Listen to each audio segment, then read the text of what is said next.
Thank you to our sponsor, ShipStation. It's the calm before the holiday storm, but you can prepare your e-commerce business for the holiday rush now just by using ShipStation. Whether you're shipping from your house or from a warehouse, ShipStation can help increase your profitability. Set your business up for holiday season success with ShipStation. Go to shipstation.com, use the code JIM today and sign up for your free 60-day trial. That's shipstation.com, code JIM. Okay, I want to talk to you about something, people. I want to talk to you about Liquid IV, the number one powered. It's hard for me to say powdered. It's a powder. Hydration brand in America. It's now available in sugar-free. Years in the making, Hydration Multiplier Sugar-Free has a proprietary zero-sugar hydration solution with no artificial sweeteners. Grab your Liquid IV Hydration Multiplier Sugar-Free in bulk nationwide at Costco, or get 20% off when you go to liquidiv.com and use the code IDACAT at checkout. That's 20% off everything you order when you use the promo code IDACAT. You got to put it in, IDKAT, at liquidiv.com. Get hydrated, people. Einstein, Edison, what's a better name for a dog? You might find out on this podcast. I've started too early, so I'll give it a bit of time. I don't know about that. Dog names. I just want to put it out there that to anyone who's listening, and I mentioned it on the Mick Malloy show the other day, that I really want to be a voice on Bluey more than anything on earth. Mm-hmm. But it turns out that like every celebrity wants to be a voice on Bluey, so I've got no, like Lin-Manuel Miranda or whatever is on Bluey. He is? Yeah, he's on Bluey. Mm-hmm. But you're Australian. Eva Mendes is on Bluey. Eva Mendes? Yeah, but I like Eva Mendes. She's married. I think I should be on Bluey. You should be like an uncle or something who comes in. Just one of the dads of one of the other dogs comes in. God, kids, like Mick Malloy's on Bluey. He plays Sparky. Yeah. The electrician dog. Everyone's got like... I've never watched it. This is just a conversation you and Jack always have. Whenever you bring up Bluey, you're always like, yeah. But it's the biggest show in the world. No, I know. You just told me that's good for adults. You should just watch it. Yeah, but there's a lot of things I haven't watched that. These episodes are like 15 minutes. 8 minutes. 8 minutes. 8 minutes. I don't have kids. Yeah, but neither do I. Yeah, but I don't feel like I have the mind of a kid. You're very close to a child. I'm 28. It's a beautiful show. But anyway, I'm just putting it out there for the Bluey. Go check my work on the movie Extinct if you don't believe I can... or just listen now. Shut your eyes and imagine this is a dog. Oh, I got a bit of a croaky. This is my best work. Hold on, I'll do it better. Hello, I'm a dog. That's there good. You go. Yeah, I could do that. That wasn't the voice. Oh no, then I didn't do Australian. Hello, I'm a dog. That was like his Brad Pitt dog. Yeah. So I could be. What if we were like an outback dog? No, I'd just be a dog. That's what he was. I'd just be a dog in the street. But you got to have like a dog name. So the parents are called Band and Chili. You know, you got to have a dog named Sparky. Like we all call electricians Sparkies. Do you call them that in America? No. What's a chippy? I don't know what that is. Yeah, what's a chippy in Australia? What's a chippy? I know, but what is a chippy? Someone who makes potato chips? A chippy is a carpenter. Oh my God! Because they work with chips of wood and. Okay, so why don't you be Chippy? You're making. There already is a character called Chippy. There's Sparky and Chippy hang out together because they do construction in the town. Well, Brekkie, what if you make like breakfast sandwiches? I could be a Brickie. That's a bricklayer. Okay, but Brickie's not a dog's name. I like that Jack's job was you make breakfast sandwiches. But anything could be a dog's name. Anything could be a dog's name. You could name a dog Brickie. Yeah. Brekkie. Yeah, but there's got to be a stereotypical dog's name. Sparky's a stereotypical. Chippy, not so much. What about Fluffy? And you sold Fluff. I could be Fluffy Jackson. the dog, and I could sell Funkos. What about Spot? Because there's always like a spot of blood in your piss. Yeah, but it's still a relatively kid show. But Spot's not a bad name. They wouldn't have to describe why. Episode. Wait, is there blood in Jim's piss or just in the dog's piss? No, there's both. In my poo, there's blood. That's my bad. Yeah. I saw Barbie. All right, Barbie. Barbie's a good movie. Yeah, it was funny. I thought it was super fun. Barbie's a good movie. That Margot Robbie, she does fine work. and that Ryan Gosling, he was the best thing in it. He's Yeah, he so was great. funny in it. Yeah. Oh my god. Married to Ava Mendes. Rightfully so. With a body like that and being a bit funny, he deserves everything he gets. He must be on the roids though. But this is my prediction. Okay, so quote it now. Quote it now. Quote it later.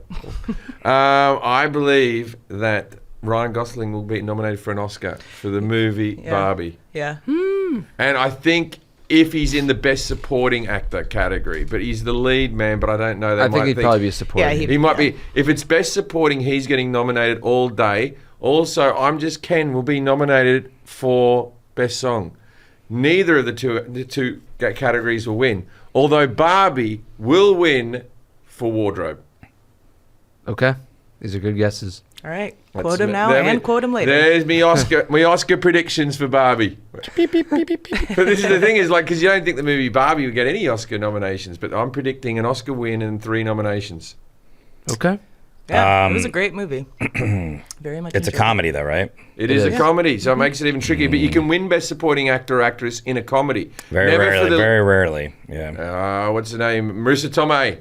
My Yeah, cousin and that Vinny. was a huge outlier because she wasn't even nominated for a Golden Globe that year. Yeah. Yeah, and then she beat like Meryl Streep. No, let's be. And they Yeah. were like, yeah. I mean, she was Oh, she great. And was- my cousin Vinny's one of my top movies, and she was great in it. And I'm happy for her. But yeah, oh, wait, I like Marissa That's good. Tomei. I like her. You two are made up, have you? Nah. You don't know if I have a relationship with her. I do. You don't. I do, and you don't. Do you want me to call her right now? I do, and you don't. Yes, I would love you to call You wanna you. call Yes, Marissa Tomei right now? Call Marissa Tomei right now. Okay. Right now, he's texting some female saying, "Say you're Marissa Tomei." Just call me. Here we go. I want to see how this plays out. I want to see where your brain goes. Okay. Here we go. And thank you for calling. Just for calling today, you're entitled. Oh, Okay. She changed her number. Yeah. yeah. No, I like that he didn't scroll his contacts. He actually typed in. He has it memorized. I know, yeah, What I- he He knows it by heart. Because when she gave it to me, she said, "Don't put it on your phone." Yeah. Okay. Remember this. No. She said it was 9/11. Never forget. There's a little thing that you all didn't pick up on that. That was an Australian phone number. That was an Australian voice. Marissa, you were ringing someone in Australia, you know, to do the voice because you have a girl there. No. I typed 888-888-888-888. I didn't know what I was calling. I was like, I don't know if I was hoping it would go to beep. But the voice, And I'd be like, she the changed her voice number. we're here was like, this is an Australian. I know, but number. I don't know. This is the I'm thing. I'm Dial telling it you right. again. Dial I'm it telling you again. right now. Look, Call her back. Maybe she'll pick up. 888-888-888-888. All right, that's the same Okay, number. all right, Right same here. number. Okay, we're ready. Yeah, Ready? good. Turn up the volume more. Thanks for calling. Please listen carefully. That's a Under different. menu- Your first one was an Australian voice. Look, you can look at the thing. It says 2 calls. 888. don't know what to tell you. It's 2 calls there. 888. Look, 2 calls outgoing. Quote me now or quote me later. It's Maybe right they just have a there. harem of women answering the phones at this point. I don't think you really called 888-888-888. Well, You're a I'm not liar. buying it. Yeah. Okay, I did it again. And thank you for calling. There you go. Hey, leave it on. Leave it on. You're entitled to a retail rebate of $100. There you go. Why is it an Australian voice? There you go. What's the number? We just got $100. What's the fucking number? Is that an I Australian don't voice? think so. You're entitled to a I heard- rebate of 100. Oh, no, I maybe it is heard American. British. I I heard British in I one think of it's them. Australian. I'm not hearing either. Call of her that. back. I'm not really hearing an accent. She changed her number, guys. That's the important thing here. No, that was Marissa. She's Yeah. trying to tell you about a rebate. Yeah, we just keep hanging up. She hasn't acted for a while. She was in Spider-Man. You know, one of my Wasn't favorite. she in Look, Spider-Man? look, hey, I also. was. Yeah, I'm just joking. I'm not getting. She died, though. Tomei. No, she didn't. That's Sinead O'Connor. No, she died in the movie. Oh, I thought it was real okay. life. Sorry. Don't do that to me. You saw she was in my vision board. What was the? What was it? Oh, I've been watching the actors' strike, and I support the actors' strike. I don't know if it's still going on by the time we get to this thing, but probably will some actors I'm watching on the picket line, I'm like this. Don't make me check your IMDb because you've been on strike for about 5 years. That's going to be most of the guild. Yeah, you look like this. Now, don't like we deserve more, right? You haven't had a job in years. Shut up, some Aren't there of them. like 80,000 members or something crazy like that? I had to change my name. I had to put an extra E in the Jefferies because there was already a Jim Jefferies. I haven't seen that cunt act. Well, he has a you plaque. looked up He has his a plaque IMDb? in Burbank on the ground. Yeah. At Jim Jefferies. As he What, has a what was star. he up to? What did he do? I don't think he was like an old actor or something. No, there's an old boxer. There's no old actors. I mean, he's not even the first result on when you Google him. Oh, Jim is. It's like, are you sure you didn't mean this one? Look up Jim Jefferies Burbank. We'll see what comes up. Most famous Jim? And there won't be that extra. That'll be me gigging in flappers. That's true. We should plug that right August now. 29th. Hey, everybody. You want to see the real Jim Jefferies? August 29th, I think it's this week. One of the great heavyweight Let's boxers see. of his era. Perhaps the best of all time. Gentleman Jim Jefferies. I think it's today. Oh, Come on, yeah, flappers. today, flappers. Flappers. And then I'm on the road. Where am I on the road, Forrest? You just come back from Connecticut and Rhode Island. Those were great gigs. Rhode and Island. you're about to do a whole bunch of gigs in Canada, all over the place. And then you're in Texas and Oklahoma and I forget where else. It's all on JimJefferies.com. So go there. Oh, that guy was the heavyweight, but he also was an actor. And he's in all these And old movies. He raised bulls. Man, to be alive in the 20s to 40s. Burbank sounded sick as hell. That just proves that we all get forgotten. Right? Yeah. No, don't worry about your legacy in this world.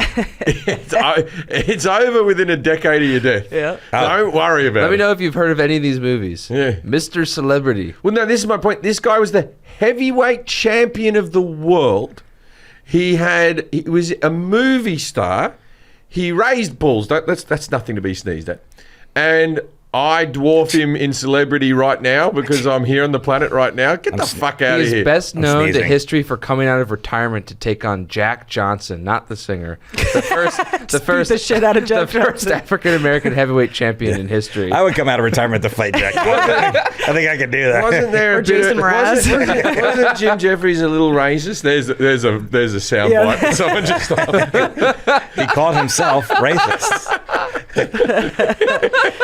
he was a little bit like, didn't he do it for like? Isn't something that there's like, who was the German bloke who got beaten up by Joe Frazier or something? Not Joe Frazier. Drago.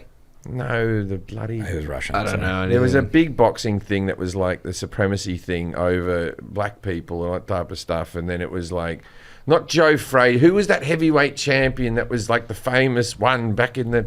I don't know. Oh, Max Schnelling. Max Snelling. Smelling he or was the Schnelling or Max Smelling. Snelling. Yeah. And he fought Joe Lewis. Oh, see, I just pulled that out of my ass. Yeah. I had to move Marissa Tomei's phone number out of my brain, and then I pulled Max Schnelling. Now you've erased Marissa Tomei from your life. I don't know what it is now. I If she forgot wants it, to yeah. block you, then you don't need her. Yeah, That's yeah. good to know. Jefferies retired back to his alfalfa farm in Burbank, California. That was the days when alfalfa farms. There was alfalfa farms in Burbank. That whole downtown Burbank was all farmland for a long time. I actually. Okay, so I can think we can say this now. It's not a big thing, but we once met Sean Penn. What right? the heck? We did. did. We all did. But it's a long story that I'm Yeah. not willing to tell. But one thing that came from it was he was there and he goes, actually, I grew up in Burbank, and I said, back then it was just orange fields as far as the eye could see. That's what I said to him, and he was like this. Yeah, it was.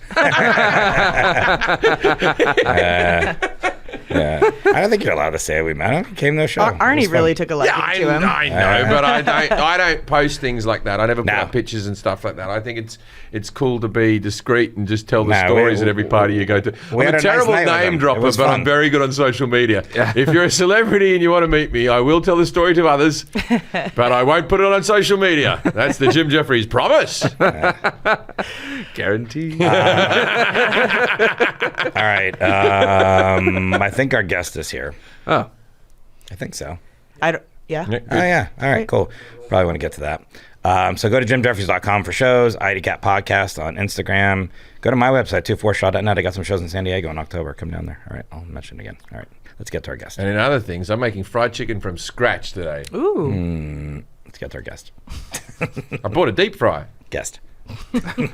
I've cut by now. But I put on a deep fry. You go. Or even I've cut by now. It's funny. Oh yeah, I'll leave that in. I'm making a Cane's knockoff. I've looked online. There's these TikTokers that make the best Cane's knockoff that everyone says is the closest to Cane's. Are you going to make the sauce too? Hank doesn't eat the sauce. Oh. I don't give a fuck about it. I don't think the sauce is that spectacular. Isn't the sauce just like mayonnaise? Yeah. Yeah, I like a mayo-based sauce though. Yeah, but I'm gonna use spicy truff mayonnaise, which Oh, is nice. probably Okay, yeah. I prefer Yeah. that to the cane. That'll be Johnson. good. You're for making sure. elevated canes. Well, I'm deep fried, and so, but now he's like the word has gotten out that I'm making fried chicken. Hey, Patrick. How you doing? And Hank's Hi, how are Hello. you? friends on it. G'day, mate. I wonder, I'm doing fantastic. Thanks for having me. do I know Patrick? I feel like I know. Do you know Patrick Wyman? I don't know. He has a familiar face. I Well, feel like I've met Patrick. Have I met Patrick? I don't know if you have. I don't think you've ever met me. No, huh? No. All right, okay. Kelly and I haven't. We talked to him yesterday, but maybe you have. I don't know. Are we ready, Aaron? Yeah. Okay, Patrick. So I'm going to introduce you by name, and then Jim's going to guess what you're here to talk about, and we'll go from there. So, Sounds good. all right. Please welcome our guest, Patrick Wyman. Hello, Patrick. Now it's time to play. Yes, no. Yes, no. Yes, no. Judging a book by its cover. Just so you know, Jim, our guest has a doctorate. He's a doctor. Look, I know don't. you like to ask I that don't all have the to. I don't have to guess. You don't have to call him doctor, though. He said it's okay if you don't. But Patrick's my cousin. I already know Patrick very well. Me and Patrick are related to each other, and Patrick's specialty is the eye of the penis. wow. That's a no. I not my missed out cousin. on that course of study, unfortunately. Okay, so your specialty isn't the eye of the penis. No, It is not. No, huh? Is no, it the shaft of the penis? There is nothing directly penis related. No. So It's some not people that might think directly. that this. It's not that Can we stray hair tell that them it's- grows halfway up for no apparent reason. Yeah. Some people Why is might that say hair there? this person is a dickhead. Yeah. Oh, we're doing a person. We're doing Yeah. a person. Oh, the specialty. So you're a doctor. And we're doing a specialty. Is it? Well, like I is said, it he's not a medical doctor. He got a said doctor. he said we didn't have to refer to him as a doctor. Let the man guess. Let the man guess. Is your specialty involve politics? Not in the present. Okay. So is your famous person dead? Yes. Okay, that Super narrows dead. it down. That narrows it down. I don't know if you would have learned about this person as a child, but we did. I might have learned about it as an adult. Yeah, you might have, but Is it Mark Twain? No, but It is not Mark Twain. He's always got a witty thing to say, doesn't he? Every does. time he's always like, and the news of my death is unfortunate or some shit. He's always Coldest winter I've ever experienced is a summer in San Francisco. Yeah, That was That is it. a- yeah. He's not worse than that fucking Oscar Wilde. That Oscar Wilde can fuck right off. You listening to me, Ireland? Fuck me. If I have to listen to an Oscar Wilde fucking quote. None of the stuff he does is funny. If I was working at airport security, if I was working at customs and I went, have you got anything to declare? And he went, I have nothing to declare except my genius. I'd be like, deport this cunt. That's the most annoying, but I everyone's... just remembered another Mark Twain one. There's lies, damn lies, and statistics. I'm pretty sure that's a Mark Twain quote. Oh, yeah. That is a Mark Twain quote, He's yeah. the first guy to do stand-up, so we got to give Mark Twain props. Yeah, the OG, sure. Yeah. Mark Twain. Comedy awards named after him. Yeah. Making it possible for us, bro. Okay, so this is a guy that's dead. Jack and myself and Kelly and definitely Aaron too. We all learned about this guy for sure when we were children. Oh, is it that kid in the street, that adult in the street you're not meant to go into his house? Yeah, don't. The white van don't do guy. that. Everyone, that's what we used to do with pedophiles back in the 70s. We knew they existed and just said, stay away from that one. Good advice. Quite the system we had worked out. All right, so... You didn't even let him answer. It might be that guy. Is No, it that guy? is it that He guy? did probably It sexually is- assault a lot of people. It is not that guy. We've come a long way in pedophile deterrence since the 70s, I think. This is one of our great advancements as a society in the last 50 years. Oh, it was more rampant in the 70s, they reckon. Anyway, so let's go. Okay, I stopped talking about pedophilia. Yeah. All always right. come So back it's to is it? So you learn it in school. And someone who's dead and someone back. Is it one of the founding fathers of this country? No. No. Oh, sorry, Patrick. You could answer. Yeah. yeah. Okay. But close. Yeah. If Close. it's No, only but you're episode getting closer. You're getting closer to 276. the right track. You're on the right track. Yeah. Is it an inventor? It is not an inventor. I'll give you a hint. There's a holiday. There's also a director. Oh, Yeah. Is it Frank Halloween? Frank Halloween. Jack O'Lantern. What a terrible name. There's a holiday named after him. Holiday name. And there's a director with his He's- name. President's And the Day. holiday's been Probably not a good renamed. guy. It's a renamed Founding holiday. father, you're on the right track. Edison's Day. We're talking about Christopher Columbus. Reeve. Christopher Columbus. Christopher Reeve's dead. I'd like to do an episode on him. Well, we'll get to that. We're not doing that today. It's Christopher Columbus. We all don't like Christopher Columbus now. When did that happen? Well, we're going to find out. I guess we're not going to do well in these questions. Yeah, I don't know shit about him. Patrick Wyman has... We did.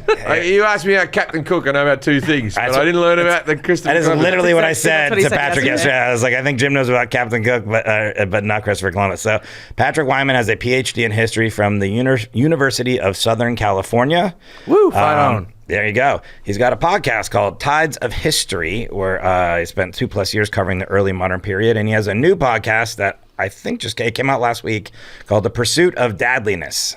So check both those podcasts out. He also is the author of the book The Verge, Renaissance, Reformation, and 40 Years That Shook the World, and you can find him on Instagram at Wyman_Patrick.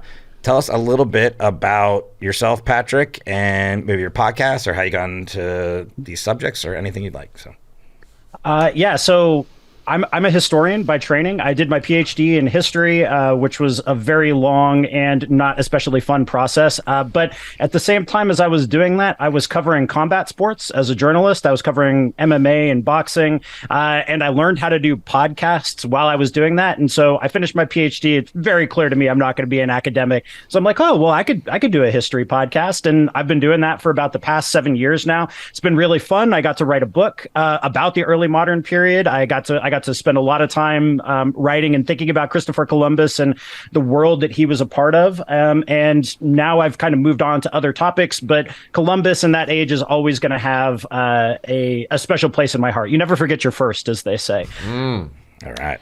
Well, I'm going to ask. I do. She was a short girl, I believe. Anyway, you told the story. So I remember. I'm going to ask Jim a series of questions about Christopher know. Columbus. And at the end of him answering those questions, Patrick, you're going to grade him on his accuracy 0 through 10. Kelly's going to grade him on confidence. I'm going to grade him on et cetera. We'll put all the scores together, and no matter what you score, it's going to be Christopher Columbus was a dickhead. So that's I think that's going to be the overarching. That's a hint for you, I think. We all laughed at Christopher Columbus when he said the earth was round. That's my what's first that? bit. It's from a song. What song? Did you It's just like write an that? old musical song. Oh, I thought that was like from We all something. dun, dun, ba, ba, dun, ba, dun, dun, dun. What year did Christopher Columbus make the first voyage across the Atlantic Ocean? Make You his should have first asked voyage. me, has he gone over the Atlantic Ocean? that Well, would have open the that other. would have been more difficult. Yeah. 1746. Okay. Do you know what year this country was discovered? Yeah. Okay. What year is that? Well, I know Independence Day. Yeah, all right, we'll keep going. What was the nationality of Christopher Columbus? Like, where was he from? He was Italian. Okay. Hey, Which- he was Italian. which- That's why Apollo Creed fought the Italian stallion, a founding member of America, on this day in Philadelphia. I've watched Rocky, man. I know everything about history. Okay, great. Doing great. Which monarchs funded Columbus's voyage to the New World? I'm gonna say it was. I'm gonna give it to. I'm gonna give it to the British. Yeah, they. I don't know if they were in cahoots that much with the Italians back then. But yeah, I'm gonna say English royal family. And which kings decided not to fund Columbus's voyage? The Spanish. Okay. I've got them the wrong way around, maybe. What was the original destination Columbus intended to reach? Where was he trying to go? Oh, he came in- Mauritius. Mauritius, okay. you love Mauritius. Yes, Mauritius is a fun thing to say. Which island in the Caribbean did Columbus Mauritius, move on. Wait, Mauritius in the Caribbean? No. Okay. Which island in the Caribbean did Columbus first land on during his voyage? Saint Lucia. Okay. What did Columbus name the indigenous people he encountered in the Americas? What did He might have named them. He wouldn't have named them Indians. He would have called them Swaz or something. It would have been something racist, right? He would have said something. I'm assuming, but I don't know. He named him whatever Washington wants to call their football team next. Okay. Okay. How many Football voyages? team, damn it. How many voyages did Columbus make to the New World in total? I know that he tied a bit of rope to his boat to begin with, so that in case he was wrong, he didn't fall off the edge. Oh, the edge of the yeah. Yeah, Okay. to begin with, he tied a bit of rope, and then he went, oh, no, I don't need the rope. I seem to be going forever. How many voyages did he make? 7. Okay. And what was the name of his flagship during his first voyage, like his boat? Oh, Queen of the Pacific. Mm-hmm. Yeah, it was an ocean liner. It had water slides at the top deck. Buffet. Yeah, buffet. Yeah. Soft serve. He came back fat as Gamble fuck. on it. Yeah. Roulette. What disease brought by Columbus and his crew had a devastating impact on the indigenous population? Smallpox. You dropping a mic right now? Is that what Yeah, you're doing? mic dropping smallpox. I wouldn't drop any mic after all the answers you've given already. Yeah, but so- I'm having fun. Okay. And that's the most important thing. I know he found America, and he didn't find America. Well, here you go. I know this Who- always gets next question, it's next a, question. A prickly thing to say. Who was the first European explorer to reach the mainland of Americas before Columbus? the first European? Yeah, before Columbus, he reached the mainland. Yeah. European. The mainland? Yeah. Because if we're talking Hawaii, which is part of America, no, you no. might not want to acknowledge it. We're not talking. I know you just went to Hawaii, but no, not Captain Hawaii. Cook? The mainland. Captain Cook. Mainland. Actually, Captain Cook was after that. It was 1788. So, Mainland. First European explorer. you got to be longer than that because I've done the years. Oh God, I'm going to go 1682 For what? for whatever the year question the was. first one. Okay, his first voyage. Look, Still off, Look, but- all the Australians are sitting at home. There'll be one Australian that's like this. Oh, this guy's an idiot. No, Most they- Australians, are sitting even the there. dumbest Americans know a lot of these answers. So, Yeah. I'm American, so I'm the dumbest. What are you saying? They didn't ask me this in the citizenship Give me an test. explorer, Max Schnelling. We'll just put that. No, Okay. it wasn't Max Schnelling. Don't be silly. You're being foolish. Christopher Columbus also directed Home Alone. Okay. What was the And the name? first Harry Potter. And the first Harry Potter, and I believe the Gremlins. I'm just gonna skip. I'm gonna skip around here. They might be both Spielberg. I'm not sure. What was the name of Columbus's younger brother, who also was an explorer? Tarquin Columbus. Tarquin Columbus. Sounds like a Star Wars name. Which modern day country did Columbus believe he had reached during his first voyage? Where did he land, but where did he think he landed? Oh, he probably thought he landed in. He probably thought he landed in Greece. What is the controversial term used to describe Columbus's voyages? That would be as a- the wrong way. Yeah, Traveling the wrong that way. guy's not smart. Hey, I'm a business owner.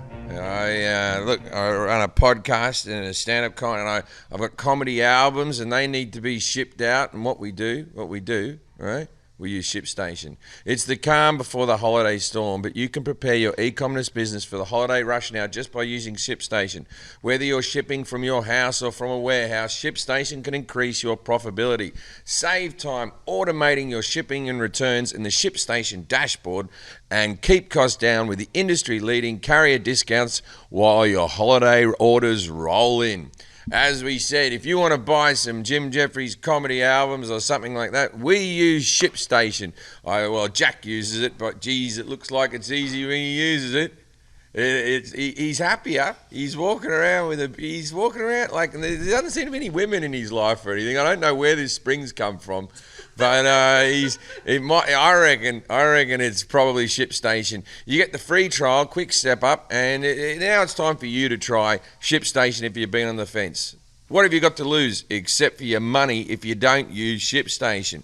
ShipStation has a very easy to use dashboard where you can go straight in, easily to automate shipping tasks, manage orders from one simple dashboard. You can quickly and easily update critical order information and reduce errors.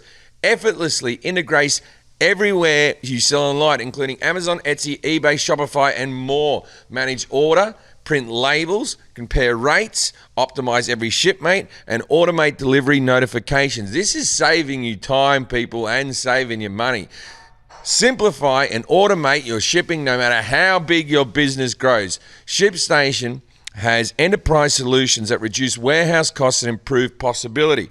ShipStation's robust automations and reporting make scaling easy. And as your business grows, you can save thousands on shipping costs. Industry-leading discount rates from USPS, UPS, DHL, and Global Post. That's all of them, I think. Get discounts up to 84% off USPS and UPS rates. That's 84% discounts. Over 130,000 companies have grown their e-commerce business with ShipStation, and 98% of companies that stick with ShipStation for a year become customers for life. Set your business up for the holiday season success with ShipStation. Go to ShipStation.com and use the code JIM and sign up for your free 60-day trial. That's ShipStation.com, code JIM. Hey, I don't suffer from hangovers anymore, but I travel a lot. I'm a big traveler. I'm on and off planes. I always feel like I don't feel like myself going in and out of time zones. I've started traveling with Liquid IV. I carry the sachets in my bag, just add it to water, off I go. I'm hydrated. I feel good about myself. Look, I'm a bit trimmer. From Liquid IV. Liquid IV, the number one powdered hydration brand in America, is now available sugar-free. Years in the making, Hydration Multiplier Sugar-Free uses a proprietary zero-sugar hydration solution with no artificial sweeteners. With 3 times the electrolytes of the leading sports drink, plus 8 vitamins and nutrients for everyday wellness, Liquid IV hydrates 2 times faster than water alone. Keep your daily routine exciting with 3 new flavors: white peach, green grape, and lemon lime. I'll tell you what I like about it most. Tastes good. It feels like when you're drinking it, you're having a soft drink almost, like something naughty. It's got so much flavor and it's got the sugary taste, but zero sugar. Zero sugar. I feel happy drinking it myself, and I feel happy giving it to my family. It's more important. I'll be honest with you. White peach is my favourite, but I don't like peach in any form. It might be something for you. Green grape, give it to me. Lemon lime, I'm drinking it like I'm chugging a beer. Love the stuff. 1 stick of Liquid IV in 16 ounces of water hydrates you 2 times more efficiently than water alone. That's almost twice as fast. The result of the extensive R&D process to flavor and to perfect the flavor and efficiency. LIV combines science-based, it's the science I can't read, I find it too hard because I just like the taste. LIV combines science-backed zero-sugar technology with brands committed to delicious real flavor. No artificial sweeteners and zero sugar with a proprietary amino acid, a loose... Come on, Jack, you're going to have to help me on that one, mate. Allulose. It's the allulose blend for a sweet taste without calories or raised blood glucose levels you get from your sugar. Look, what I'm saying is if you're diabetic, this has got all the stuff you need. This is the one you need. It contains 8 vitamins and nutrients for everyday wellness with 3 times the electrolytes of leading sports drinks. No GMOs. Don't want the GMOs. And free from gluten, dairy, and soy. There's a couple of those I'm allergic to, so I'm glad they're not there.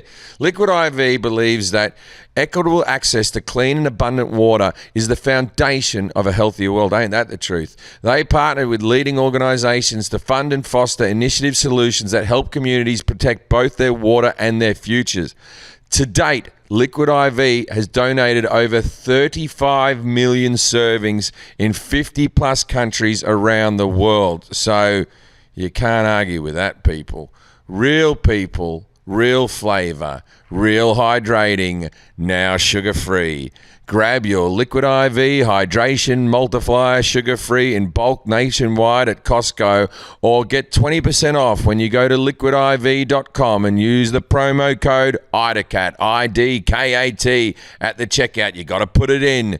That's 20% off everything you order when you use the promo code IDKAT at liquidiv.com. What is the controversial term used to describe Columbus's voyages as a turning point in history? I don't want to say something bad. Okay, what do you know what day we observe Columbus Day in this country? I don't have holidays, you see, because I'm self-employed. So these days mean little or nothing to me. Okay. Public holidays mean nothing to me. The only thing is sometimes I'm like, oh, the traffic's better. I love me a Jewish holiday. Big fan. Yeah. Love them. Except the not eating part. This next question My is kind son, of no, similar. because we can still eat. Yeah. My son gets a day of school, and my son comes home. He's like this, Dad, Yom Kippur. Okay, couple more questions here, Jim. Then we'll get to the real answers. What was the main goal of Columbus's voyages? To find shit, to boldly, to boldly Probably not go wrong. where no man has ever gone before. What was the name of the settlement Columbus established during his second voyage? Oh, Dave and Buster's. What is the name of the treaty that divided newly discovered lands between Spain and Portugal? Oh, the Treaty of Versailles. Okay, last very question. nice, very nice. What was the overall impact of Columbus's voyages on world history? Easy, simple question. Making the greatest country that's ever been. Freedom. Yeah. Theme parks. Guns. Guns. Yeah. Yes. The freedom to have guns. God damn, he's good. No healthcare because who needs it? We got leeches, yo. 10 out of 10. This is so good. Yeah. Any So, the greatest country that's ever been. Okay, Ever. Patrick, how you doing? I'm doing fantastic. How did Love Jim- the They'll answers. never do better. How did Jim do on his knowledge of Christopher Columbus? 0 through 10. 10's the best. Gotta be a 10. I'm going to say that's about an 8.5. I think that's probably better than most Americans, to be quite honest with you. I think there was less outright wrong stuff 8.5. there You got nothing right. than most No way. Americans are going to give you. I'm gonna rehash the answers as we go through them, but I don't know. Okay, you're a very nice guy, He Patrick. thinks it's out of 100. I think he really pulled it together there at the end. There were some shaky moments in the lead up, but I think that last answer, like if we're grading this, I'd say the last one really pulled the whole thing together. Nice. Wait, I missed one of his answers, but I could have sworn he said Dave and Buster's. Was that correct? Yeah, you mentioned That was. So how the fuck did he get an 8.5? I didn't write it down in the notes because I was like, that couldn't have been right. But But clearly, I was joking because I know the real answer, and I was just trying to make. What's the name of the settlement? I'm trying to make because I'm trying to make this podcast entertaining. I don't need to say the real name because no one's going to enjoy that. Yeah. I leave that up to the professionals. Good point. Yeah, that's Good point. That's fair. That's really kind of How do you. you do on confidence, Kelly? I was gonna give him a 5 until Dollywood. the end when he named all of those great things about America, theme parks especially. So I'll give you an 8. Raging Waters. You've been to Raging Yeah. Waters lately? Okay, it's No, not We lately. sneezed at. it's set or Me you, and my son went. It's all right. it's set or you get minus 1,200. California's biggest water park. Lowest score ever, minus 1,200, whatever those things were. Christopher Columbus is a dickhead. All right. What year did Christopher Columbus make his first voyage across the Atlantic Ocean, Patrick? Jim said it was 1746, then he changed his answer to 1682. It's 1492. 1492, close. Columbus sailed the ocean That's blue. where I got Correct. the points. That's where I got the half point. Because I was close on that. So one. close. Two. You got the 2 right. 1492. Like if you're plus or minus 300 years is pretty good. I think so. He had a 2 in there. Yeah, and also Captain Cook was way after that. So And he also mentioned that he directed Home Alone. So this guy's been living forever. That's another. I gave bonus points for that one. yeah. He did that's all he. What else? He didn't direct Gremlins though. The first Harry Potter movie. I think he also did the second Harry Potter movie. he did, and he also done some comedies. I want to say, like in another John Hughes movie, like Planes, Trains, and Automobiles, or something like that. Like I'm looking it up right now. he had a big career, Chris Columbus. He's still going. You do have to put He director. did Home in. Alone 2. He 'Cause as soon did as Home Alone 2. I just put his name in. Mrs. Pixels. Doubtfire, Pixels. Mrs. Doubtfire, Percy Jackson, and what have you. Yeah, he's rich. Yeah, nothing wrong with Chris Columbus. He did do Gremlins. Yeah. Bicentennial Man, not a good one. All right, did give him an the- extra point. Okay. He did the Rent Negative movie. 1,199. What was the nationality of Christopher Columbus? Jim says Italian. Bibbidi boppity. Yep, that is Italian is correct. More specifically, he was from the city of Genoa. So there was no country of Italy at that point. It was just broken down into a ton of little city-states and territories. But it was within the present-day territory of the country of Italy. Yeah. Oh, okay.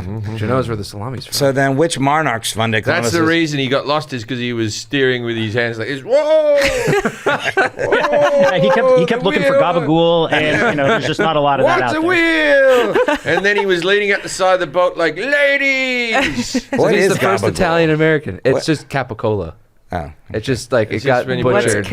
Don't It's like ask spicy- silly questions. I don't know. Patrick said gabagool, and I know it's from the Sopranos, but I don't even know. It's like a spicy salami kind of thing, but then Italian Americans just I butcher do the like Genoa pronunciation. salami. I just watched Casino for the first time on a flight yesterday. First time? that a never long watched flight? it. Never watched Really? it. Yeah, never Oh, watched it's very good. It's good. It's good, but also like just get rid of Sharon Stone. She's a pain in the neck. Bobby, you just focus on your casino, mate. Yeah, well- there'll be other women. Okay, easier said than done. Though. I feel like he was too good for her. Which monarchs funded Columbus's voyage to the New World? Was it the British? It was not the British, no. It was Ferdinand and Isabella, who were the kings of what is now Spain. Isabella was the Queen of Castile, which is kind of like northern Spain. Ferdinand was the king of Aragon, which is like the mostly the Catalan-speaking part along the Mediterranean. Them being married made it a single country, and they together funded Columbus's voyage. How do you do? Like, does he have to come to them and be like, "Hey, can I?" Like, does he present like a? Well, it's like now when you want to get a grant for any scientific endeavor. If you go, I'm trying to figure out this, and then rich people will give you the grant, and then they'll take some of the profits later on in history if it pays off, which it did. I think we're about to find out. The best way to imagine him is to think of him as like a really bad Silicon Valley guy pitching a really dumb app. Right. So he's going around to all the venture capitalists and he's saying, you just got to give me money to make my replacement for the city bus app with AI. Like that's basically what he's trying to do. So he's going around to all of these different kings. He goes to the kings of Portugal or the king of Portugal. He tries to go to the king of France. He puts out feelers to the English monarch at the time. And basically they all laugh him out of the room because his idea at heart is really, really bad. His idea is not good. It's FTX. He's the original FTX. So was there a groundswelling of people who believed the world was round, and or was he like really by himself on that? No, everybody knew the world was round. Oh, okay, nobody so who actually spent time doing practical navigation thought the world was flat. That is a much, much later myth that gives Columbus way more credit than he deserved. What But Columbus people don't was believe it trying now. to what's that? People don't believe it now. Yeah, we've gone backwards. It's the world's gotten Getting dumber. dumber. So the whole world acknowledged that it was round. To the extent that they thought about it or that it was a thing, like anybody who had put time into thinking about the question of what shape is the earth had pretty much come down on the side of round. Well, especially Yeah, because navigators, you were saying, right? Yeah. Yeah, so there were they had even done a pretty good job of estimating the actual size of the Earth to within a pretty to within like pretty. They got it pretty close. That's what Columbus was selling. Was he had also done the math to figure out how big the world was, but he had done it wrong. He thought the world was about 1/3 smaller than it actually is. So what he was trying to sell them is a voyage going west to get to Asia instead of going all the way east around Africa or having to go through or having to go like overland through Asia. He's like, well, we can just go west.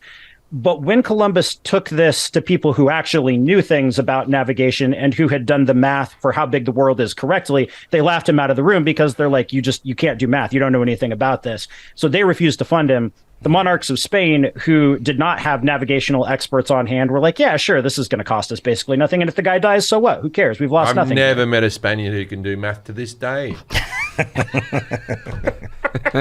Yeah, so it's a stereotype.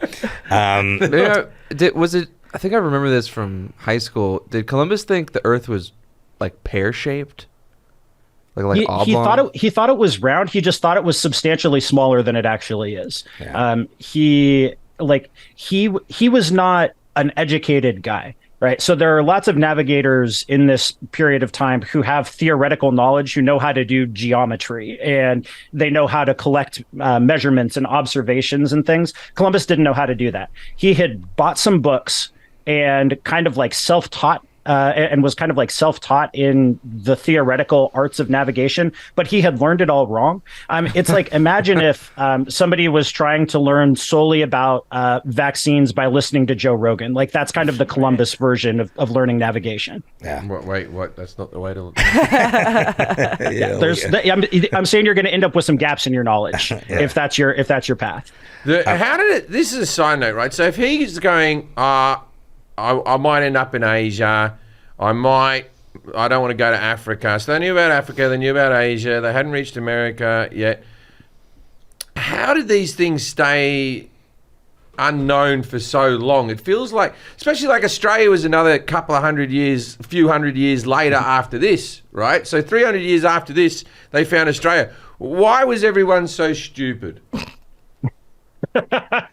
Well, okay. The deal is, traveling across open ocean is really hard. It is a technologically and technically demanding thing to do. To build ships that are capable of surviving months or years long journeys is really difficult. To find ways to navigate the currents and the winds, especially off the coast of West Africa. When you get like kind of off the coast, when you go like toward, like you're cruising along the coast of Africa off of the Sahara Desert, and then you take the big turn to go to follow the coast of Africa inland around like the big curve toward Central Africa. There are a lot of really adverse currents and winds there, so you got to be really good at sailing, and you got to have ships that aren't going to fall apart in the first storm. And it took a couple of centuries of experimentation and kind of gathering practical knowledge about how these things work before navigators could figure out, okay, here's how we're going to do this. Here are the routes we're going to take. Here's where they had to figure out that they could swing way out into the Atlantic to get around the big bulge of Africa. Because if you try to stay close to the coast, then the currents and the winds are going to take you in the wrong direction. It's going to take forever. You're probably going to run out of food. You're going to run out of fresh water. And maybe you wind up on land and the natives kill you. So that's a problem. But the big thing was they had to have the combination of the right technology, the right knowledge to do it, and also the right incentives. So in the Middle Ages, like, what's the incentive to put together an expensive expedition to try to sail out into the middle of the ocean? People are going to be like, I'm not spending money on that. When you get into the 15th century, when you get a little closer to Columbus's time, there are now 3 or 4 generations of people who have made really good money in the exploration game. So they've made really good money going to Africa. They found spices and peppers. They found gold. That's the big thing, is that West Africa is one of the big sources of actual gold in this period. And they found people to enslave. So what changes at that point in time, and the reason why Columbus is able to do this, is because a few generations of people have made just tons of money by funding these expeditions, exactly in the way that venture capitalists today fund some misbegotten app. That's exactly what happened in the 15th century. People made money doing it, and so they poured more money into it, which created opportunities for people like Columbus. Yeah, that makes sense. That was a good question, Jim, because I was thinking that same thing. But yeah, just the technology wasn't there. Yeah, but then Australia was 300 years later. I was just like we didn't, because Australia's such a bit. Australia's massive. I know, but the waters to get there is massive. I know, but there's a lot of space there, because you could tell that there was the bottom half of the Earth, that you must have known that there's a bit of space there. Yeah. There might be something in there. Yeah, it takes a long time though, man. I mean, even if you the Dutch were big explorers as well. The Dutch had a go. The English had a go. The Italians. Were you saying something, Patrick? Yeah. Yeah, the Dutch and the English got into it a little later. So the first people to do exploring, it wasn't even the Spanish, even though the Spanish monarchs happened to fund Columbus on this voyage. It was really the Portuguese. They were the ones who had the experience, who had the technology, who had put money into funding these voyages. So the kings of Portugal got ungodly rich from funding these. Like, they were the first ones to fund a voyage that went around Africa into the Indian Ocean and got to India. There just wasn't the incentive behind it before then. You need a combination of incentive, technological knowledge about how to build the right kind of ships, and, you know, some sense that, like, you're going to get a return on your investment. Yeah, remember when we were in Lisbon? That was the whole thing. Was Portugal used to be this really rich country way back. That's when he's talking, back in the day. Lisbon rocks, man. Yeah, it's great. I like Portugal. Lisbon's big fan. A great place. All right, so we answered which kings did not fund his voyage. You mentioned that, and then what was the original destination? He was trying to reach Asia, right? So Which Why was he trying to reach Asia? Asia was already just like because it was spaces. shorter. He was saying it's a shorter route. It's shorter to go like that than around the bottom of Africa. They were trying to find But he wanted to go to Asia. a different route, like a quicker route to Trying to Asia. get it- They were thinking it spices was and like stuff. he was thinking it was right there. Yeah. So instead of going around Africa, they was just going boom like that. But they didn't know America was there. Or whatever. Well, he was going down under Africa was the only way they. That was thought what to they do were it. doing it. Jeez, they were dumb, weren't they? They were figuring it out. Well, That's what he said. so there was a really long established overland route. But if you wanted to take spices overland over what's called the Silk Road or one of the other routes that goes all the way through Asia, you've got to deal with middlemen all the way along the way, right? If the spices are coming from what's now India and Indonesia, Malaysia, that kind of area, you've got to go through multiple layers of middlemen, all of whom are taking their own cut and adding to the price of it. If you can go straight to Asia, you can cut out the middlemen, you can bring the spices back yourself and sell them directly in Europe instead of having to pay at every stage along that way. It was also a time of like big religious conflict between the Christian world and the Islamic world, and so that made it hard to get the supplies in the first place because all of the countries in the middle are Islamic, right? So they don't necessarily want to do business with Christian merchants, or if they do, they're going to tack on some more cost to that. So there's a big financial incentive where if you can just cut out the middleman, then you can make absolutely eye-watering, staggering profits on selling spices. So basically, every country that explored tried to colonize whenever they got to a place. Did they always try to colonize? Because like most of Asia wasn't colonized, and then India was colonized, and then all this type of stuff. So you're saying they already knew about all the Asian countries and the spices and that type of stuff. Was there wars and stuff to try to? I might sound extremely ignorant here, but was there wars and stuff to try to take these countries over, or they just sort of got there and went, "Nah, we'll just buy some spice"? Yeah, so that's what the Portuguese did. So the Portuguese, the Spanish went across the Atlantic, right? They're funding Columbus, and then they're funding or private expeditions are funding additional generations of conquistadors and explorers after that. The Portuguese make the first voyage all the way around Africa to the Indian Ocean and back just a few years after Columbus goes. In 1497, a guy named Vasco da Gama, who, like, Columbus is not a good guy, but da Gama was an actual psychopath, like a really genuinely bad person who committed like large scale murder. Not a good dude. Da Gama gets to India. He gets there. These people are used to doing business. They're used to trade. It's like the equivalent of showing up to an Apple store with like a box of potatoes. He tries to buy all of these super expensive spices and silks. Well, just to with, clarify, like, you're talking the computer store, not just a store that sells apples. Because I feel, yeah, no, the computer store. I feel like It's a box of potatoes for an apple. That's good bartering. One for one. You would think so, right? But he shows up with like a tub of rancid butter, some bad hats, and some coral. And he's like, give me your spices. And of course, these guys in India, these merchant princes are like, why would we do that? So very quickly, when they figured out they didn't have good things to trade, the Portuguese pivoted to like what you would kind of gently call piracy, and basically extracted concessions from these trading states and built their own little miniature empire in the Indian Ocean that lasted for a few centuries. All right, let's get back to these here. Which island in the Caribbean did the Columbus first land on during his voyage? Was it St. Lucia? It was not St. Lucia. It was San Salvador. San Salvador. All right. The Bahamas. And then what is it? Bahamas? San Salvador? I thought San Salvador was It's somewhere in the Bahamas. Yeah. Do you say is it? the Caribbean or the Caribbean? I go back and forth. Yeah, me too. I think Caribbean. Caribbean. If I'm talking about food, I go Caribbean. I say Caribbean. Yeah, it's I don't like say the Caribbean. I say Caribbean. My wife does something which is, well, I'm close to divorce right now. I'll be quite honest. Every time she does this, I'm like, what are you, basic, simple person? And she says, because her mother says it, guacamole, right? How do you think she pronounces it? I don't know, but her mom listens to the podcast. Yeah. I'm talking to you, Becca, right now. Yeah, okay. You shouldn't be passing this on to other generations. I'm trying to think. Guacamole? Guacamole. Yeah. I was trying to think of a wrong way My to wife pronounce. eats avocado every single day. I live with a vegan woman. I hear the name of this word every single fucking day. And if I have to hear one more time, get some guacamole. You bloody like whack-a-mole. moron. I'm like, don't say it in front of the kids. Guacamole. I want them to grow up better than you. They'll be bullied. Guacamole. What did Columbus name the indigenous people he encountered in the Americas?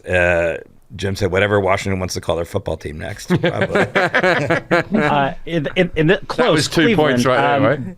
Yeah, this is he named them Indians because he thought he had found the East Indies. Yeah, you almost had that, Jim. I was You always had it. going to do it, but I didn't think it was you were close. that early to actually. Yeah, because he call thought he was them. going to Asia. Remember, he thought he was going around, so he thought they were Indians. Yeah. Yeah. You almost had it. It was right there. I mean, the Washington, it's pretty close. Yeah. I think you probably got a point for that, right? Because he said whatever. I used to get like almost like groans from the audience, but I could never phrase this right. It's like when I married my wife, I said my wife is Indian, and I said, and then I used to go actual Indian, not the ones you call Indian. When I said actual Indian, not the other ones, people were like, oh, like that, but they don't want to be called Indian. They want to be called Native that's American. Still accurate, yeah, because she is Indian. Yeah, she is Indian. She's actual Indian, not the Indian thing. But he always used to. Me just saying those words made the audience go, oh, I don't know about this. This might be going a bit. I was with him up until now. Yeah. I go. I see so many offensive things. I go, actual Indian, not the ones that you call Indians. Like maybe it's when you say not the ones. Yeah. It might be the ones. I don't know, but something never resonated. Ones, maybe ones, yeah. How many? Oh, well. The ones, yeah. How many voyages did Columbus make to the New World in total? Jim said 7. 7. 4. Yeah. 4 voyages. Well, 4 that you know. we learn more in Australia. Clearly, yeah. And what was the name of Columbus's flagship during his first voyage? It was not the Queen of the Pacific. Pacific. It was the Santa Maria. However, Santa it did have Maria. water Santa slides Maria. and a buffet. I was on the Santa Maria, and did he have fluffy dice hanging off the revision mirror?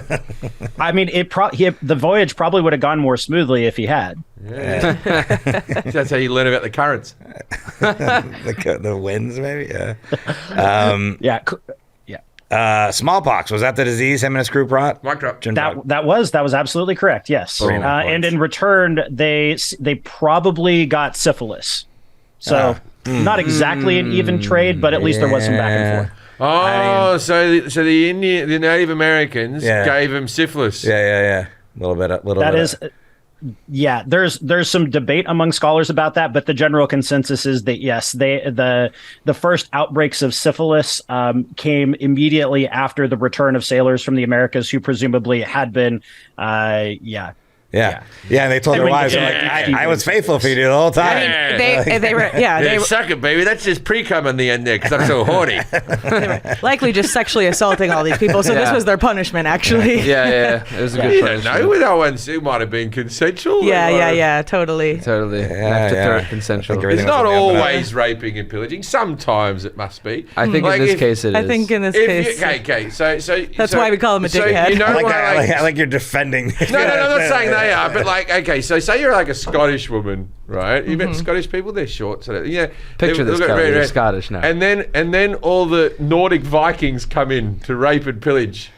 Come on, there. You think they're good looking? They all look like Thor, like a whole lot of Chris Hemsworth just walk on the thing.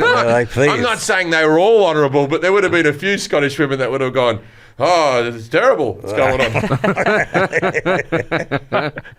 on? In this case, we could probably be fairly certain that it was not consensual because the first thing that Columbus writes, remember, these guys are all looking for profit, right? Like they're not out there doing like a NASA thing. They're trying to find some way to make this pay. The first thing Columbus notes about the indigenous people that he finds is that they would be really easy to enslave and turn into a profit center, like literally just enslave them, take them back, sell them, and boom, voyage is paid for itself. That's the first thing his mind goes to. And if that's your mindset, then you're probably not thinking hard about consensual sex. Yeah. He's not probably. bringing any of them flowers. How do you feel about your friend Chris now? Yeah. Look, Gremlins is good. I don't like the atrocities that he's put on in the world and how he likes to enslave everyone. Home Alone. Yeah. I hope this ends up as a quote somewhere in a fucking article. Just the most confusing quote.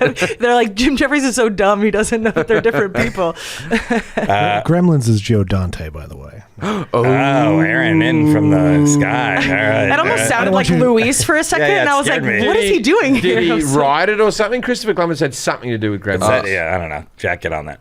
Were you saying something, Patrick, about or No. Okay, we'll go to the next I had question. nothing to add to the Gremlins conversation. Who was the first European explorer to reach the mainland of the Americas before Columbus?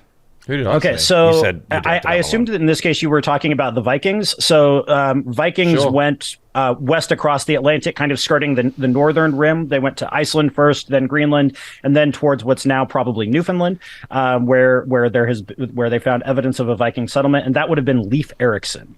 Leif Erikson. I remember Leif that name. Erickson. He wrote Well, Gremlins. He I just have wrote it. He wrote Gremlins, Aaron. I thought you were talking about Leif Erikson. I was like, I have a question about the Vikings real quick though. Like, and this is just stereotypically what you see. Like, whenever you see like the Italian explorers or the Spanish or whatever, it's always those, or the British, it's always those big boats, those big ships. Mm-hmm. The Vikings, they always put them in these like little. I see what you're doing, Jim. Yeah, you're just trying to eat my nipple or something there in the camera. But the Vikings are always like in a canoe thing or something. That can't possibly be what they explored in those small boats, right? No, they didn't use a canoe. They used what are called longships, which are actually superbly built ships, especially for sailing in kind of choppy northern waters, like the open ocean of the North Atlantic. They're driven by a combination of oars and sails, so that gives them pretty good flexibility. But mostly the Vikings were just really superb navigators. They did a really, really good job of knowing where they were. And so these voyages were long and they were pretty difficult, but they were exceptionally skilled sailors and their ships were highly seaworthy. Did they still have all the people rowing like this? That's what he said. Oars and sails. It's all them, right? Okay. The Viking if you ships, I know don't- that. Yeah, if you don't have wind and you're not particularly good at sailing with the wind not exactly at the spot that you want it to come from, then oars are great. Like if you've got some dudes with strong backs and they're well fed, like sure you can row for a while and get your way around the winds that aren't helping. Yeah. Were they all wearing hats with horns on them? No, that is a myth. Vikings did not wear horned helmets because if you're in a fight, do you want somebody grabbing like just having a thing to grab onto? No, you want a top-heavy. hornless helmet. Let me stop you right there because we go to World War One. The Germans, who put together a fairly good army, they never won the games, but they always put on quite a show. So far, you're pro Columbus. No, I'm not a pro. I'm allowed to speak out against the Germans for once. Okay. For once. They had a spike on their helmet in World War One. They weren't smart enough to go no horns. And how far did they get while they still had the spikes on their helmet? That didn't last very long. They switched to the other ones, the ones with the ones that ended up being made famous by the Nazis. That lasted until about 1915. The one with the Darth Vader bit at the back. Samurai head. That one. Yep. What was the name of Columbus's younger brother, who was also an explorer? Is he important? You said Darwin. Tarquin. Yeah. So Tarquin was the last king of Rome, deposed probably in 509 BC. That was not Columbus's younger brother. He was still Columbus's younger brother Italiano. was Bartholomew. What was his name? Sorry. Bartholomew, I think. Bartolomeo. Something like that. Bartholomew. Yeah. Bartholomew. Somehow the less talented one in the family. Yeah, I was gonna say, is he important, or do we just throw that in there to make? Jimmy answer that? Okay. Columbus's sons were more interesting people than Columbus was. His son and his grandson. His son ended up being like a big book collector. He developed one of like the coolest libraries of the 16th century. Did a lot less harm than his dad, put it that way. How did he get to the 16th century if Columbus was hanging around the 14th century? Oh, 15th. That's It's always 15th. the ones after, isn't it? Fucking hell. What is And the? Bartholomew's like this. I discovered lint in my belly button. I'm Bartholomew Columbus. So there's a lot. I can't stress this enough that there were a lot of real dumbass vibes in the exploration game at this point. Like Columbus, he was not smart in the sense that we think about it. Like he was not a genius or a great man or like doing something that was kind of unexpected. Like he had one good idea, which is I'm going to go south to the Canary Islands before I turn west to go across the Atlantic. That's the only good idea he had. He was a terrible manager of people. His crews hated him. He was consistently wrong about where he thought he was going. He was wrong about the size of the earth. He at one point gets arrested and sent back to Spain in chains because he has so mismanaged his subordinates. He inaugurates like a pretty horrible relationship between the Spanish and the indigenous peoples. Like he really doesn't do a good job. Like, and these colonies at the beginning are not profitable. like the only way that he can think of to make them pay is through enslaving people and shipping them all the way across the Atlantic, when like that's not even a good business model either. Like there are other and better places to find enslaved people. So even in like the one semi-profitable idea that he had, it was not viable. It was like trying to it was like being like, okay, well, we can get oil out of the Earth's core, but we're going to have to go to the core for it. Like there are other ways to do that. When you said there's other and better places to enslave people, how do you gauge that? Actually, don't answer that. But like, does he come back to the mainland like this? They'd be good to be slaves. Not the best slaves you've ever had. Good, solid. That's literally... No, that's literally what he said. Yeah. It's the first thing he writes when he's like trying to tell the monarchs of Spain that he's like that he's found something worth finding. He's like, look, I found some people. They're real docile. And if we can get them to not die in transport, like we're going to make good money off of this. That's literally what he writes. That's not an exaggeration. That's what he says. Yeah. What day do we observe Columbus Day? I don't even remember this. And I know this October 12th. October 12th. And it's controversial, right? People don't. I mean, because of all this stuff. Yeah, people. Yeah, a lot of states have made it Indigenous Peoples Day now, and to the extent that it's almost giving Columbus too much credit to make him a villain. He just wasn't that important. Like other people were doing basically the same thing he was doing. Other people were better navigators. They were better managers of people. They were better soldiers. They were better sailors. He just happened to be in the right place at the right time, and became famous. He wasn't even particularly well known for the first couple of centuries after this happened. He only really became a hero or considered an important figure much later on in retrospect. When people were looking for a hero, he's much more of like a replacement level historical figure. Like you could replace him with just about any other sea captain who was wandering around Western Europe around 1492, and the outcome wouldn't have been that much different. He's not like a special guy in terms of his talents and his skills. Who are some underappreciated explorers that did the same thing? Dora. Okay, so one of the guys who gets hired by the English crown, a Venetian guy, shortly afterward, Giovanni Cabotti, or John Cabot, as he's usually known. He was much smarter. John Cabot. The Portuguese guys that they were hiring to go around Africa were much better. Were generally much more skilled navigators and had a much better idea of how to run a long voyage.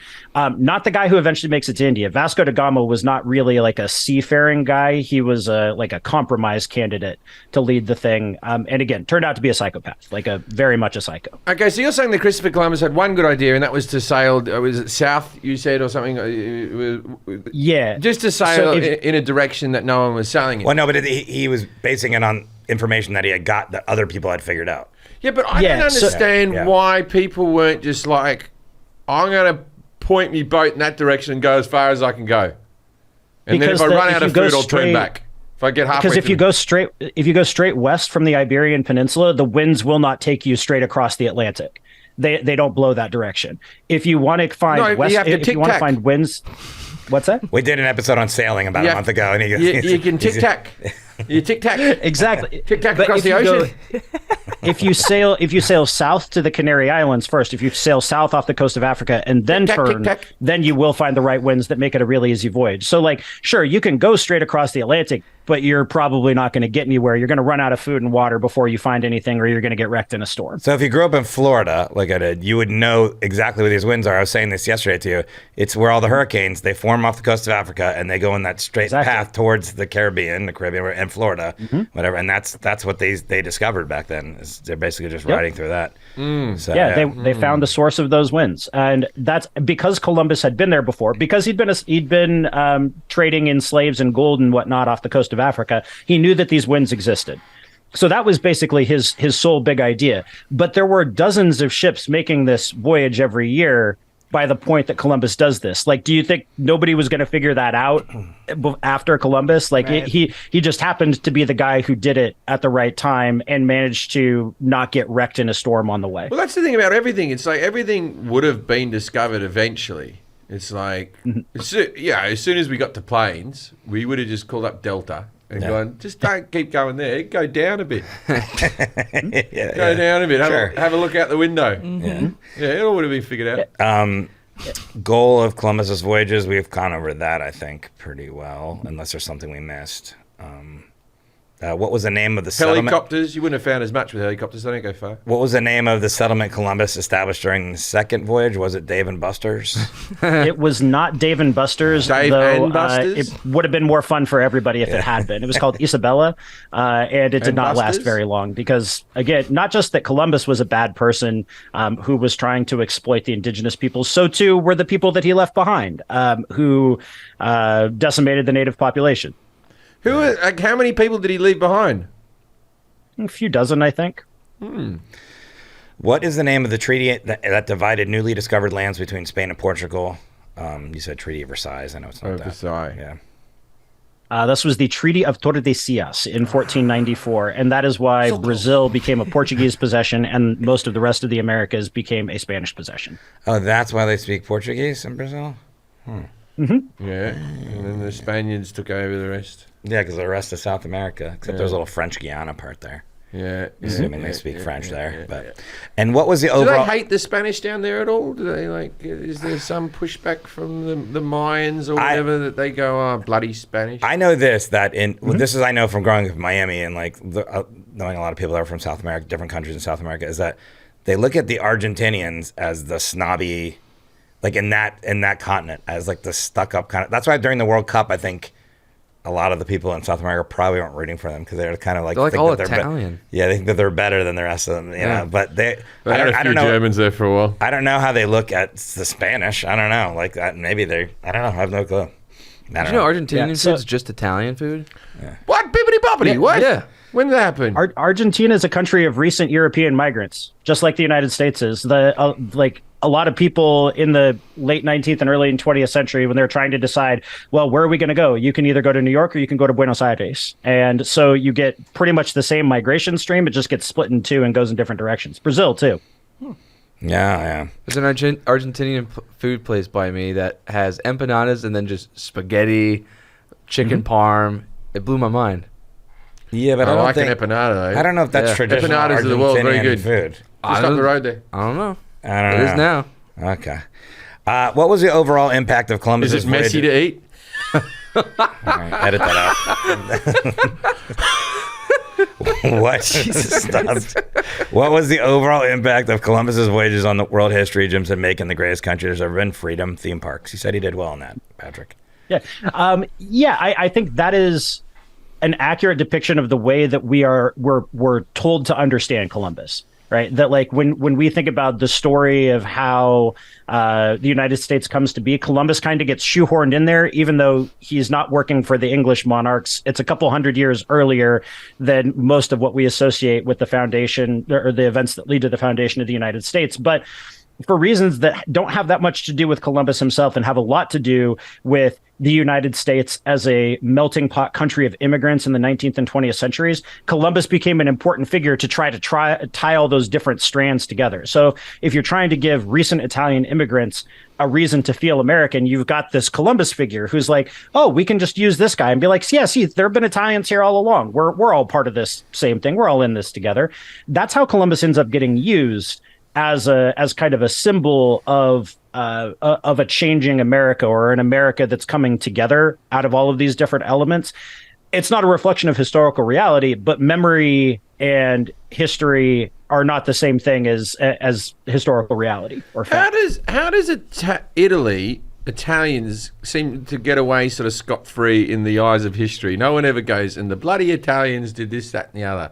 Because so we got Christopher Columbus, and then they were bloody Nazis. They were all like, Mussolini. Yeah, they were Nazis, and they just like this, hey, ho, pasta, right? Like They had better food. That's probably why. Organized crime. Food brings people together. Organized crime, all this type of stuff, and everyone's Also just killed like, Jesus. yeah, they killed Jesus. They're all fucking bloody pain in the ass, the Italians, and I love going there. Wonderful place.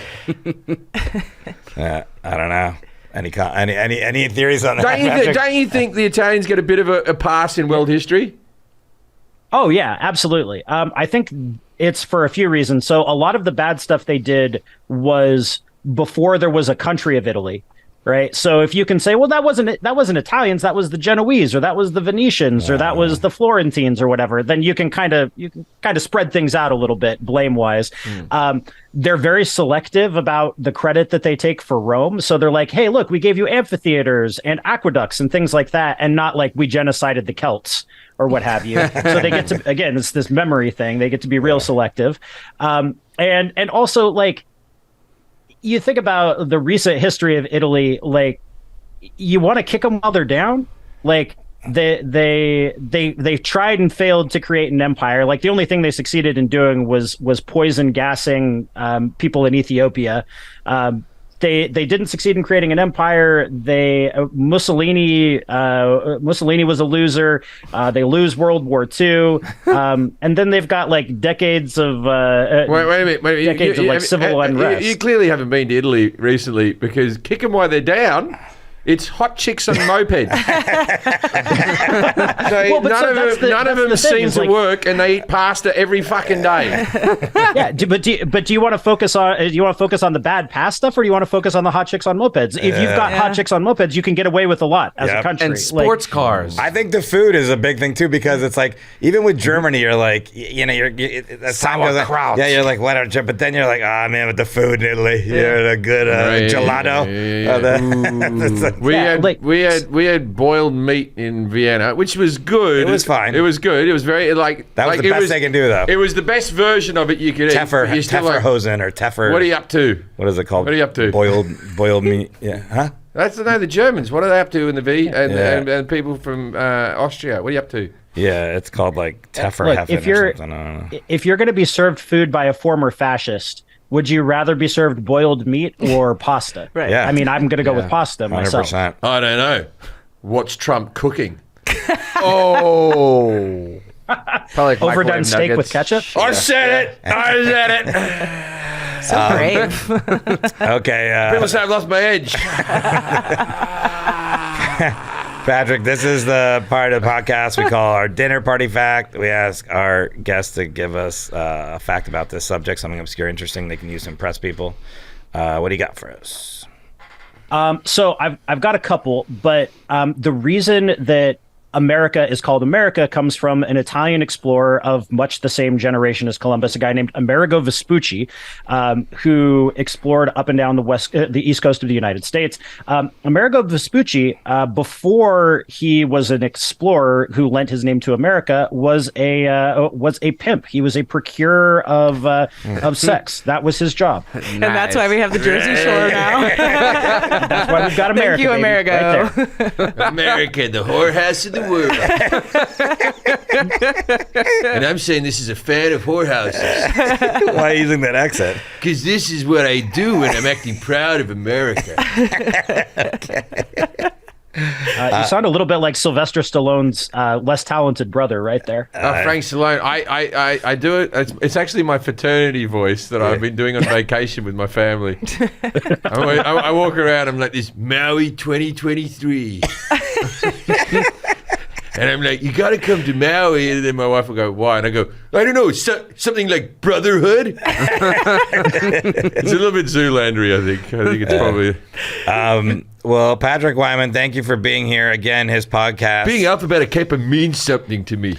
Patrick's podcasts are Tides of History. Check that one out. And also his new one, The Pursuit of Dadliness. Those are everywhere you can listen to podcasts. And then also his book is The Verge, Renaissance, Reformation, and 40 Years That Shook the World. And on Instagram, at Wyman_Patrick. Thank you again. Thanks, man. The podcast, Patrick. Sometimes I learn a little, sometimes I learn a lot. This I've learnt and probably forgotten most of it. Normally I can take away one or two things, but there was too much going in at once, so I'll have to listen to the podcast back. Well, dinner party fact, I think, yeah. Might have been because you were trying to eat Forrest Nipple through half of it. You were a little distracted. You can go, America was named after a prostitute. I remember that. A pimp. No, he was a pimp. Yeah, I know, but that's funny. I'm trying to be funny. Well, try I'm again. trying to get the one thing that I learned All right, wrong. well, That was- let's that try it was really again. new. Try it again. Try it again. Hey, I know that America was named after a bloke who saw prostitutes. No, but you go, if you're ever at a party, we tell you to do this podcast All again. right, ladies and gentlemen, if you're ever at a party and someone says, I don't agree with prostitution, go, well, you don't agree with America. There you go. Yeah. And say, I don't know, and walk away. Good night, America. Uh, Sleep tight.